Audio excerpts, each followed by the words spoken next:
as to why it's so underreported, it beats me. And this is a question that we want to take the State Department on, because the State Department has the largest political section of any embassy in Africa. And so it is incredible that you can actually Google the bomb attack in Jos on Christmas Day and find it. The Associated Press, with less than 2 correspondents in the country, reports it, and an embassy with hundreds of staff cannot report it. Now, the only conclusion that we come to is that it is a case of willful denial. Now, I will take it a step further, and again, you can fact check this. This, for me, is one of the most mind-boggling issues I've had to deal with in Washington. The Undersecretary of State for Africa was invited to Congress to testify, and Congressman Chris Smith asked him point blank, "Are you aware of Iranian arms in northern Nigeria?" And Ambassador Carson looked him in the eye and said, "No." Now here's the deal. 11 containers of weapons from Iran were confiscated by Nigerian authorities. The Iranian Minister for Foreign Affairs flew to Nigeria and rescued some of the Iranian diplomats who were barricaded in the embassy because they were linked to that cargo. He flew there and took them out of the country. Nigeria went to the United Nations and reported to the United Nations Security Council that this was a violation of the sanctions imposed by the United States on Iran. And then a top US diplomat for Africa told the Congress he had never heard of arms going from Iran to Nigeria. So you look at that kind of scenario and you cannot say, it's not possible that the State Department does not know the truth about what is going on in Nigeria. So the underreporting is largely a function of willful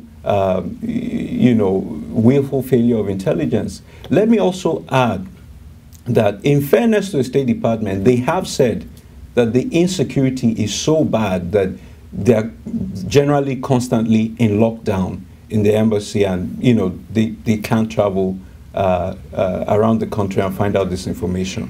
So that is my response to that. On your second question, I knew you addressed it to him, but I'll quickly say, as far as threats to the US is concerned, there's clearly a threat to the US. The United Nations building that was bombed is a block away from the US embassy. And I believe that what Boko Haram did in choosing between the US embassy or the United Nations was, well, we want to send a message to the entire world. Where can we kill the most number of people? And so they went and attacked the United Nations. Guess what? There were 2 Americans who survived that attack.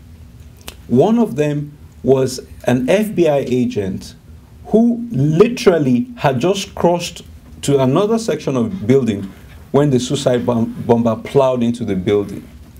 If he had died, I don't think we would be having an academic discussion on whether to brand this a terrorist organization or not. I was in Abuja the day of this attack, and an American friend of mine survived that bombing.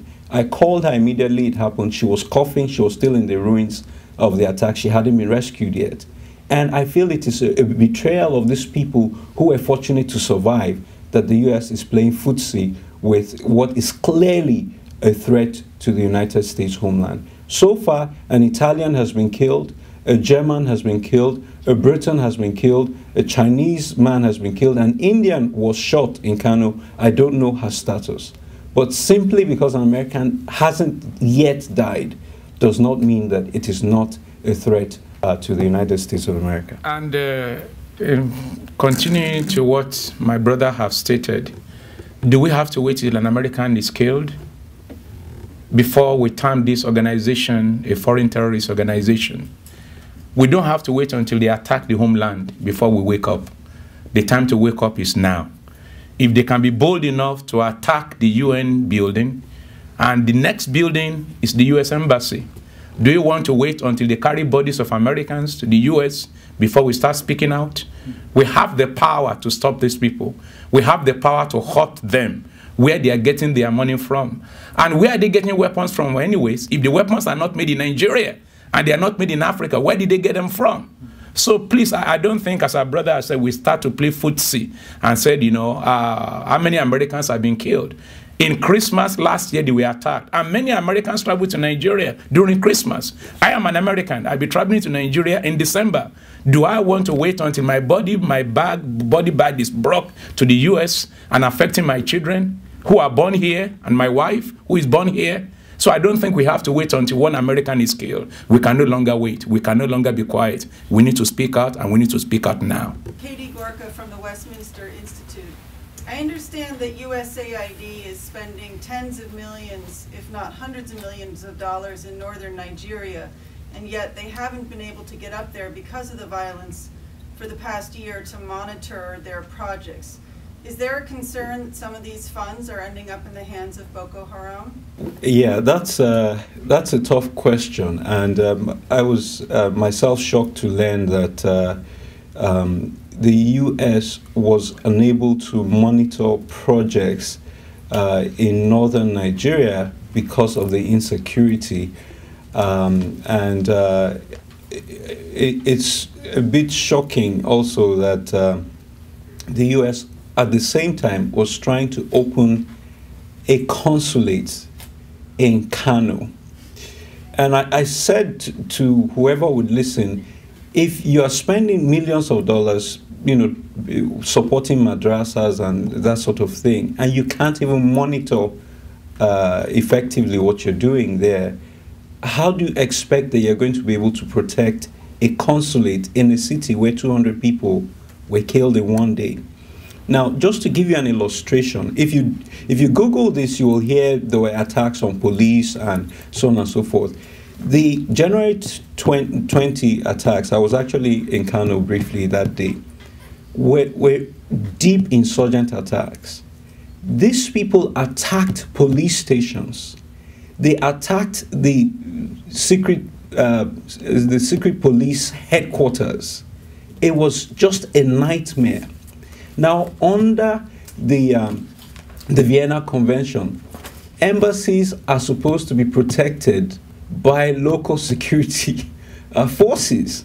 So there is no way on God's earth that an embattled local security force can protect a U.S. consulate. And yet, the U.S. State Department actually said, oh, we're planning to put a consulate there. We have pots of money to do this, and we're going ahead with this.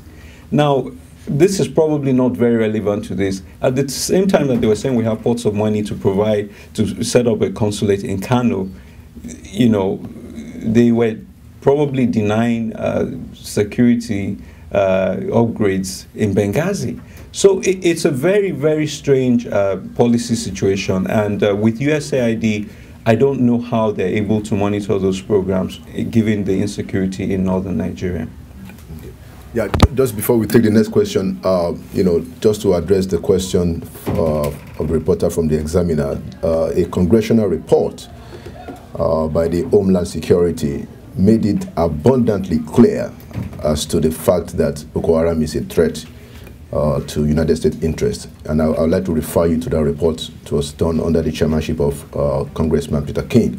So please take a look at it. It makes a very convincing, clear, certain argument that we shouldn't wait, just like the chairman said, until they start bringing Americans in body bags.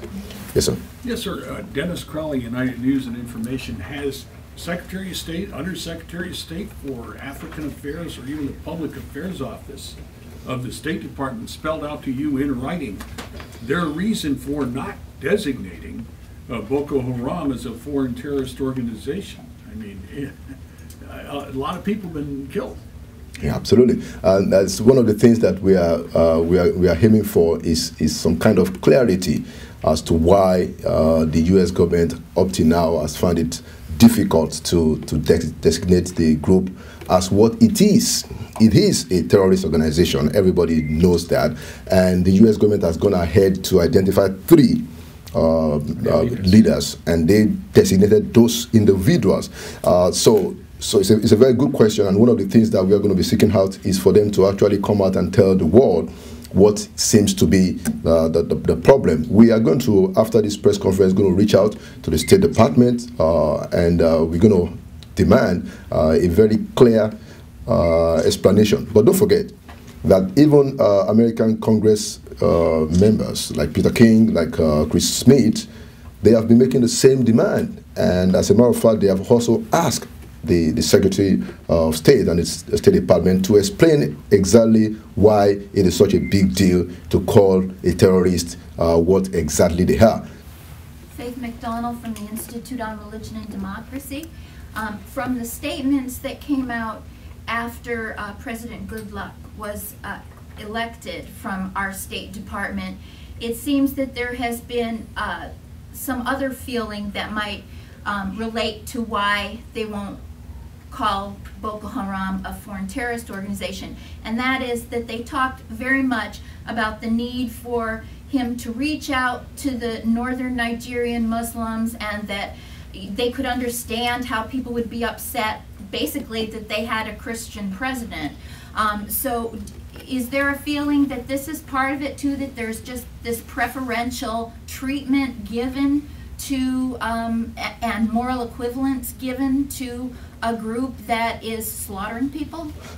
It's really been difficult to understand where the State Department is coming from on this.